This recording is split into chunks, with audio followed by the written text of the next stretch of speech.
as we discussed that if we want to prepare for anything in life, we have to understand the objective. And if we want to prepare ourselves for Ramadan, the objective of Ramadan is to attain taqwa in life. And then we talked about what is taqwa. And then we talked about what are the obstacles, what prevents you from attaining taqwa. And we talked about that sins holds you back.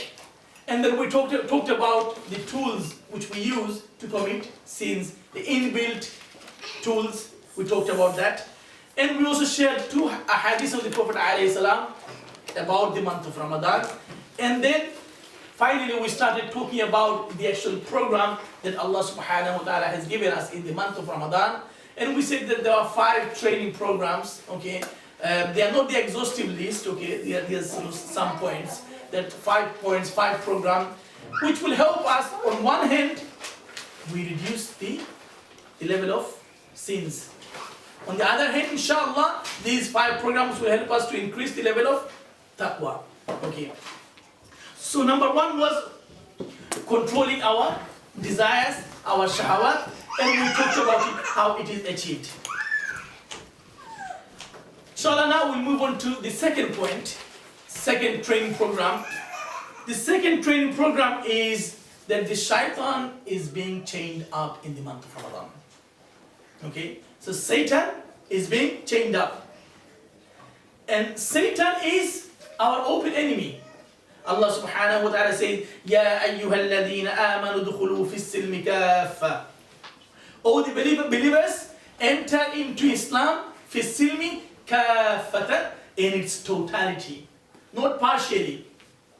Not 1 bits, half bits, you do this and you do that, but in its totality. Kaffatan. udkhulu fi silmi kaffa. And then Allah said, وَلَا تَتَّبِعُوا خُطُوَاتِ الشَّيْطَانِ, and do not follow the footsteps of shaitan. Why? إِنَّهُ لَكُمْ عَدُوٌ مُبِينٌ. Surely he is an open enemy, a declared enemy to the believers. عَدُوٌ مُبِينٌ. Mubin is very open, clear, public, nothing hidden. عَدُوٌ مُبِينٌ. He is a public enemy, a declared enemy. Sometimes if you have enemies and if you don't know who your enemies are, then you're in serious trouble. But when you know that so-and-so is against you, then you would be, you'll be careful and you take extra precaution. So Allah subhanahu wa ta'ala is saying that Satan is your open enemy. Now, Shaitan is after us. So in the month of Ramadan, Allah subhanahu wa ta'ala, He chains up the Shaitan. Okay, so the Prophet ﷺ says, Abu Hurairah radiallahu anhu reports, قال صلى الله عليه وسلم إذا دخل رمضان فتحت أبواب الجنة وغلقت أبواب جهنم. That when the month of Ramadan comes, Allah subhanahu wa ta'ala, He opens up the doors of Jannah and He closes the doors of Jahannam. And then Prophet ﷺ says, وَسُلْسِلَةِ الشَّيَاطِينَ, and Satans are chained up. وَسُلْسِلَةِ الشَّيَاطِينَ. So Shaitan, or Satan and Shayateen, they are being chained up. In another hadith, the Prophet ﷺ says, وَسُفِّدَتِ الشَّيَاطِينَ. It's the same meaning. Satans are being chained up. Now the question is, if Satans are being chained up, why do we still commit sins? Why do we continue doing wrong deeds? If Shaitan is to be blamed, because we like to find someone to blame, isn't it? When we do anything wrong, we blame others, isn't it? It's not our fault.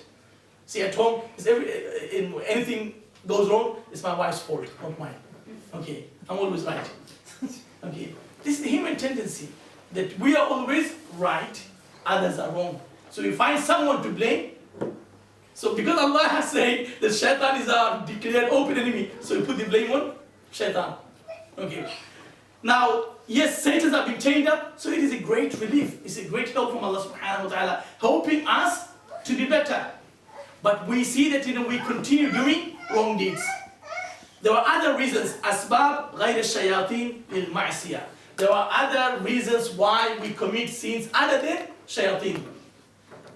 And those reasons are, number 1, كالنفوس الخبيثة. That you have a khabith nafs. we use the word khabith, isn't it? In Bengali, Urdu, khabith, khabith. Okay? It is, in Bengali we use that, isn't it? Okay. كالنفوس الخبيثة. Subhanallah. That our nafs can become khabith. Okay. And khabith is actually filthy. Khabith is, obscene. Khabith is, dirt. That our nafs can become khabith. That is because we haven't been safeguarding our nafs over 11 months. We haven't been nurturing our nafs over 11 months. So therefore it has become khabith. And if it becomes khabith over 11 months, if it becomes over 11 months, what quantity do you have that 1 month, because there is no extra push, that it will become good? So one of the reasons is kan-nufuth al-khabitha. The second reason why we continue doing wrong deeds in the month of Ramadan, even though Satan is being chained up, wal-'adat al-qabiha. Ada, habits. Qabiha is ugly, but here in English probably you say bad habits. Okay? So bad habits over 11 months, mashallah, has sort of overpowered you, isn't it? Our bad habits, they overpower us. Okay? So because you and I, we have instilled bad habits within us over 11 months, we can't give up in 1 month. The habits continue. And number 3 was shayateen al-insiyah. Satan in the form of human beings. Don't look at anyone. Think that is he or she, a human being, or Satan in human being. Ash-shayateen al-insiyah. Shaitan in the form of human being, meaning other bad people like you and I, okay, pushing us, prompting us, to do wrong things, okay. So even the Satans are being chained up, but there are other reasons why we continue doing wrong deeds. But alhamdulillah, by the mercy of Allah, Allah has protected us. In the month of Ramadan, Satan is being chained up, and there is a great relief, there is a great help and support. And if we try to become better, and you know what? If any one of us, if we have any shortcoming in prayer, take the advantage. I remember when I was young, some tablighi work is quite good actually. The tablighi work they do in the mosques. I still remember that they used to do a lot of sort of nasihat, after prayer. And I remember one of them was saying that if you pray 40 days, 5 times prayer, it will become your habit. It will become your habit. I mean, it doesn't matter how pious you are. There are times when you pray for the sake of it. You can't always be really good and pray with full khushu and everything. We just do it for the sake of it. If you instill that habit within yourself, it is a great relief. So therefore, in the month of Ramadan, it is easy to pray than other months. And shaitan is also kept away. So if there's anything in particular you want to build up, take the advantage of this training month. Anything you want to build up, take advantage, because in the month of Ramadan, you're extra cautious. You're extra cautious. So take advantage of 30 days, and another 10 days. I mean, it helps to build it up. And I remember that really helped me. That really helped me to sort of get into a habit as a system, a structure. Right, so program number 2, are we clear on that? Can you see how Allah subhanahu wa ta'ala is helping us to attain taqwa and fulfilling the objective of Ramadan? Can we move on to the third program? Okay, inshallah. Third program is strict supervision. Third program, there is a strict high-level supervision. Okay. High-level supervision. Sa'im, a person who is fasting, does not eat anything, even in seclusion, in isolation. Subhanallah, one thing you will see in the month of Ramadan, it doesn't matter who you are, whether you and I are practicing good Muslims or less good Muslims. One thing we don't compromise with that. Even the people who are not so-called, not so practicing, if they have the opportunity, do they eat? They don't. You and I, maybe we do other wrong things. You know, you can be in the kitchen, isn't it? And mashallah, sisters are more fortunate to be in the kitchen. Okay, you are there. Food is in front of you. No one else is there, but yet he wouldn't eat. Not because that someone is there, so keeping an eye on you, but you have that conscious that Allah is supervising you. Allah is watching over you.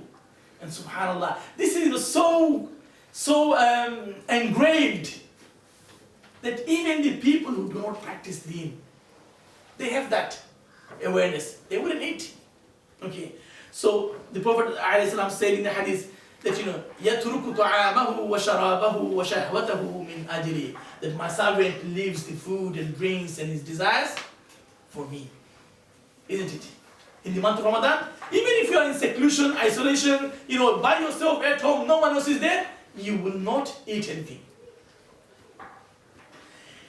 And on the other hand, there is no form, shape, or movement of Ramadan, of Siyam.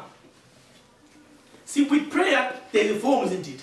There is a shape, there is movement. Even if you don't want to show off, but people will see you are saying Allahu Akbar, Sami'a Allahu liman hamida, and doing ruku' and sajda, isn't it? Hajj, you don't tell anyone. Well, nowadays people ask, you know, that please, if you have du'as, you know, to email me and I'll make all the du'as. I don't know where these practices come from, you know. You know, to take 20 people's dua, you know, long emails. Where would you find time to, you know, we go through those emails and or text, you know. Yes, it's nice to ask, you know, inshallah, if you have any, if you want, you know. Normally we say, you know, if you're not going to Hajj or Umrah, you know, please make dua. It's a good practice, nothing wrong with that, you know. That's fine. You try to remember generally. And you ask Allah, you know, oh Allah, you know, do good for so and so. Yes, if someone is close to you, you may remember them. That, you know, so and so, you know, said, you know, to make dua for him or her. That's fine, nothing wrong with that, you know. But to, you know, send text, you know, or email that, you know, send me your email. I just don't know, you know, where will they find time, you know, to actually go through all the emails and text, you know. But Ramadan Siyam doesn't have any form, shape, or movement. Is there any shape? Is there any form? Nothing. Okay. So, it is mentioned in Fath al-Bari, the sharh of al-Bukhari, al-a'mal la takunu illa bil-harakat. There can be no ibadah, activities without harakat, without movement. Okay. Illa siyam, except the fasting. فَإِنَّمَا هُوَ بِالنِّيَّةِ, because it is done through your intention. Okay. التي تخفى عن الناس, which is hidden, concealed from people. People can see it. Okay. So the problem you find that you cannot show off, isn't it? Can you show off that you're fasting? You can't. There's no form, there's no shape. But yet what can you do? You can pretend to be fasting, isn't it? If there's any iftar invitation, mashallah, you'd been eating all day, okay? And then you go to the iftar mahfil and with the nice hijab or with the nice Punjabi, you know, and you sit down, you know, in the congregation, and mashallah, you know, you wipe your face, you know, and, you know, mashallah, you are the most pious person on the earth. You can pretend, isn't it? You can eat anything in the kitchen and come out and wipe your face, you know, mashallah, and, you know, give a nice smile, you know, that, you know, you're fasting. So you can pretend to be fasting, but you cannot show off. There's nothing to show off. Okay, and this is why I again mentioned in Fath al-Bari that, you know, لا يقع فيه الرياء.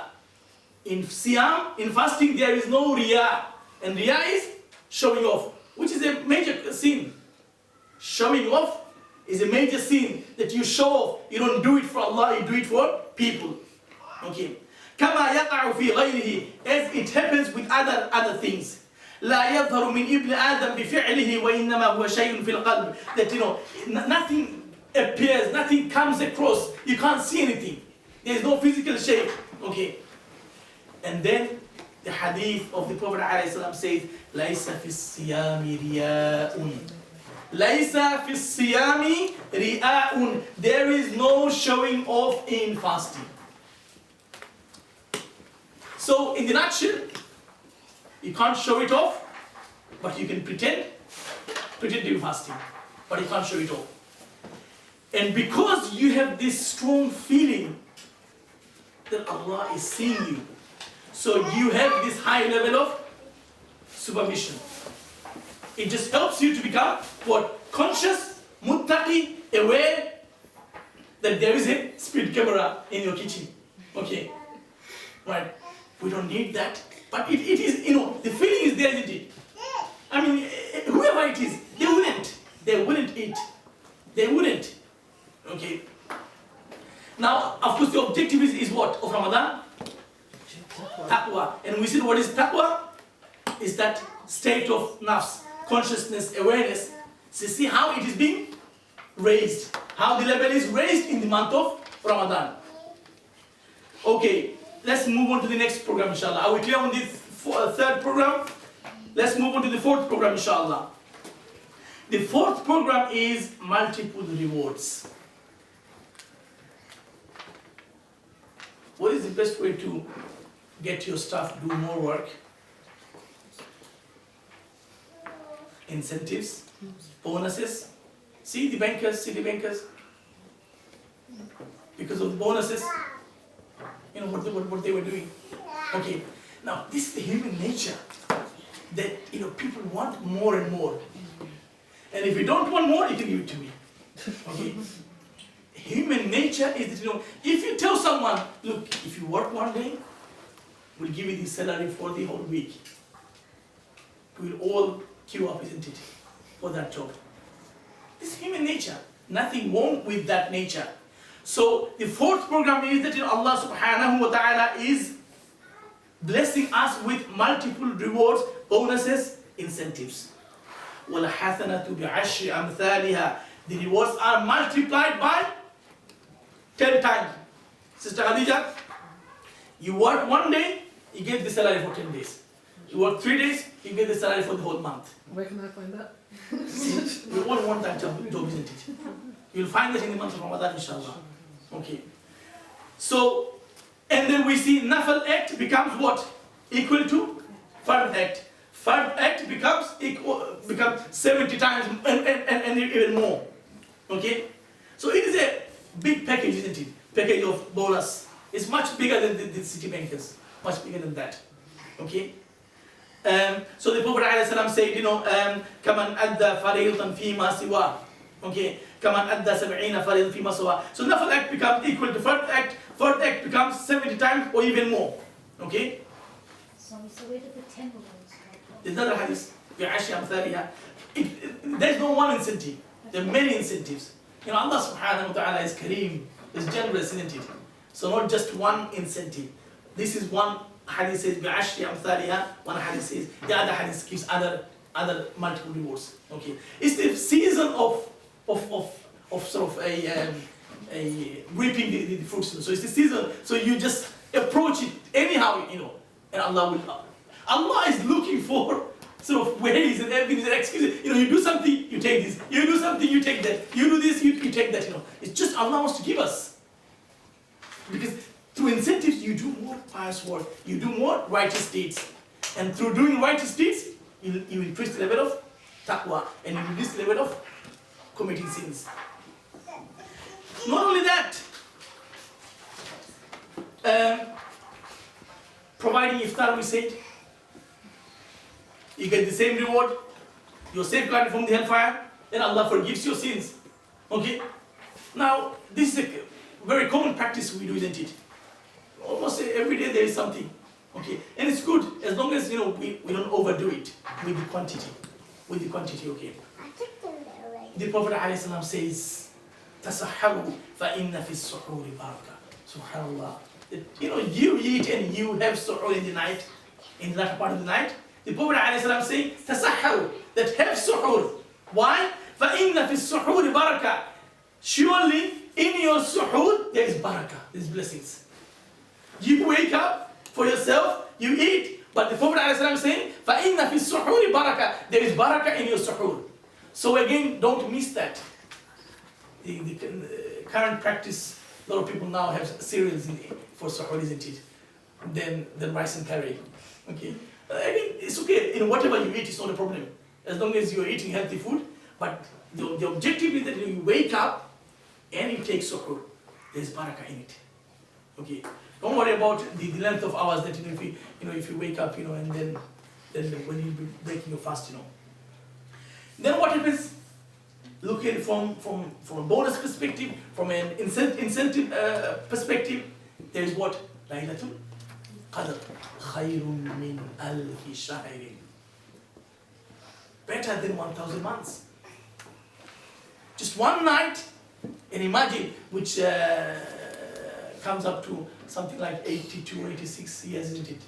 Something like that, okay? Right. Allah subhanahu wa ta'ala says, Salamun hiya hatta matla'il fajr. You receive what? Peace. Salam from Allah until matla'il fajr, until fajr. And it is not one night, isn't it?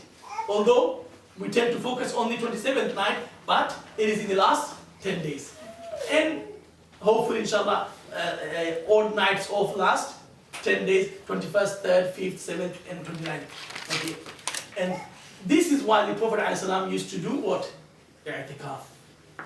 I'tikaf, the objective of i'tikaf is to find the night of Qadr.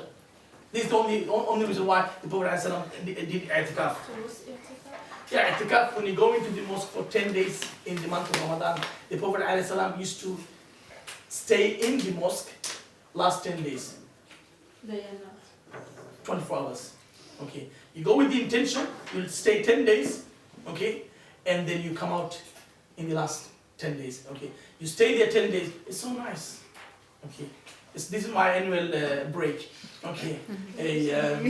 Because it is really nice, Are there any people that do it in the Islamic mosque? In every mosque.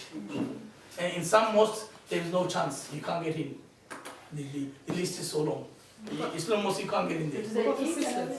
Sorry? What about for sisters? Um, Some needs break as well. In your own home. At home.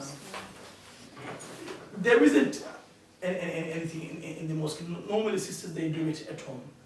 Those who want to do it. It's quite challenging. It's not easy to do it at home. Even at the mosque, 10 days is not easy. A lot of people end up, if they don't have any planning ability, they end up sort of chatting away. Because 10 days is a long time. For me, a bit of freedom, a bit of rest, and a bit of ibadah. Okay. Is there like minimum days? Or does that have to be? No, the i'tikaf is for 10 days. That is the sunnah of the Prophet ﷺ. However, you can do i'tikaf for 1 hour. Oh.